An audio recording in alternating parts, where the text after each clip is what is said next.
Mark chapter 4. Again Jesus began to teach by the lake. The crowd that gathered around him was so large that he got into a boat and sat in it out on the lake, while all the people were along the shore at the water's edge. He taught them many things by parables, and in his teaching said, "Listen, a farmer went out to sow his seed. As he was scattering his seed, some fell along the path, and the birds came and ate it up. Some fell on rocky places, where it did not have much soil. It sprang up quickly, because the soil was shallow.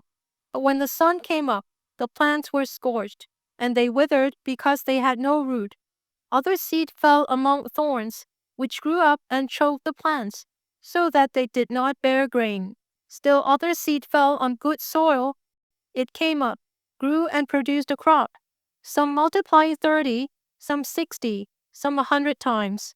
Then Jesus said, "Whoever has ears to hear, let them hear."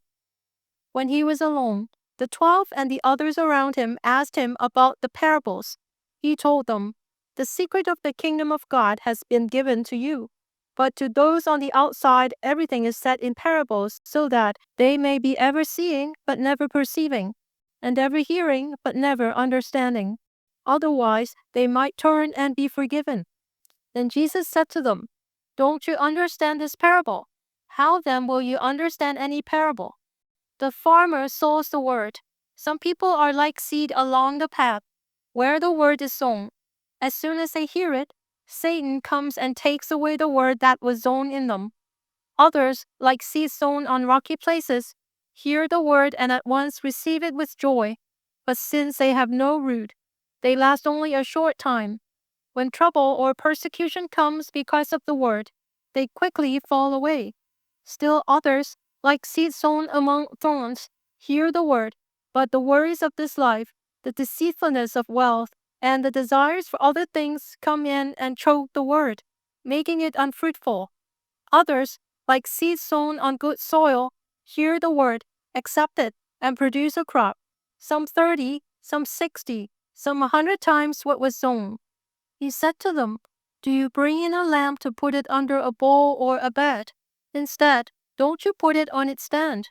For whatever is hidden is meant to be disclosed, and whatever is concealed is meant to be brought out into the open. If anyone has ears to hear, let them hear. Consider carefully what you hear," he continued. "With the measure you use, it will be measured to you, and even more. Whoever has will be given more. Whoever does not have, even what they have will be taken from them." He also said, "This is what the kingdom of God is like. A man scatters seed on the ground. Night and day, whether he sleeps or gets up, the seed sprouts and grows, though he does not know how.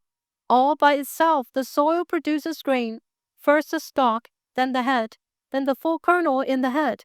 As soon as the grain is ripe, he puts a sickle to it, because the harvest has come." Again he said, "What shall we say the kingdom of God is like? Or what parable shall we use to describe it?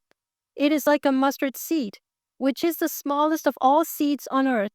Yet when planted, it grows and becomes the largest of all garden plants, with such big branches that the birds can perch in its shade." With many similar parables, Jesus spoke the word to them, as much as they could understand. He did not say anything to them without using a parable.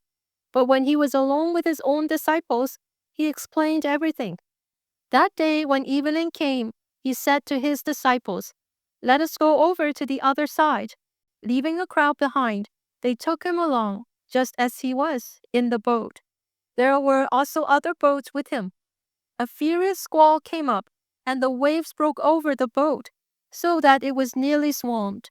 Jesus was in the stern, sleeping on a cushion. The disciples woke him and said to him, "Teacher, don't you care if we drown?" He got up, rebuked the wind, and said to the waves, "Quiet, be still." Then the wind died down, and it was completely calm. He said to his disciples, "Why are you so afraid? Do you still have no faith?" They were terrified and asked each other, "Who is this? Even the wind and the waves obey him."